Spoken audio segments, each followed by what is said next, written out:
সৃষ্টিকর্তা স্বয়ং কৃষ্ণ যেখানে বলেন যে এই জড় জগৎ বিপদ সংকুল ও দুঃখময়, তাহলে এই জগতে শান্তি লাভ কিভাবে সম্ভব?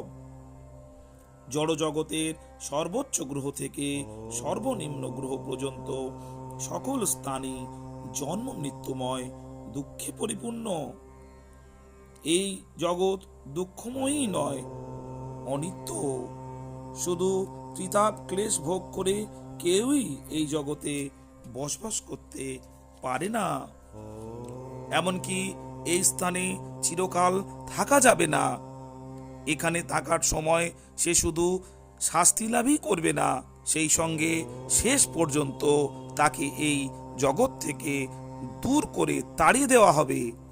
ছেলে মেয়ে, সুন্দর স্ত্রী, বিলাসবহুল গৃহ ও ব্যাংকে প্রচুর অর্থ সঞ্চয়াদি করে সে মনে করতে পারে আমি বেশ শান্তিতে জীবন কাটাচ্ছি।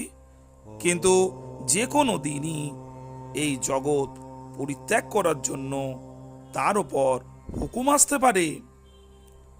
এইটি আমার বাড়ি, এই বাড়ির জন্য আমি কত টাকা খরচ করেছি, আমার চাকরি আছে, আমার অনেক দায় দায়িত্ব আছে, আমার প্রচুর টাকা আছে, আমি এই জগৎ ছেড়ে চলে যাব কেন?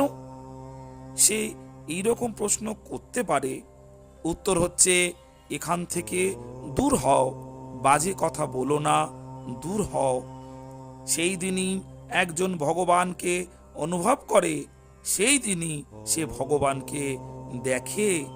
তখন সে হয়তো মনে মনে ভাববে, হায়, আমি আগে ভগবানের অস্তিত্বে বিশ্বাস করিনি, কিন্তু আজ ভগবান আমার কাছ থেকে সব কিছুই কেড়ে নিলেন। এই জন্য বলা হয় যে অসুররা মৃত্যুর সময় কৃষ্ণকে চিনতে পারে, কেননা সেই সময় ভগবান তাদের সর্বস্ব কেড়ে নেন। আমরা ভগবানকে মৃত্যুরূপে দেখতে চাই কেন? যখন অসুর হিরণ্যকশিপু কৃষ্ণকে দেখে সে তাকে মূর্তিমান মৃত্যুরূপে দেখেছিল, কিন্তু ভক্তশ্রেষ্ঠ প্রহ্লাদ মহারাজ পরম প্রেমাস্পদ রূপে ভগবানকে দর্শন করেন। ভগবত বিদ্বেষী ভগবানের বিরুদ্ধচারী বা তার বিভৎস রূপকে দেখে, কিন্তু যারা ভগবত সেবায় নিবেদিত আত্মা তারা ভগবানের প্রেমময় ব্যক্তিসত্তা দর্শন করে। সে যাই হোক, প্রত্যেকেই অন্তিম সময়ে ভগবান দর্শন পাবেই।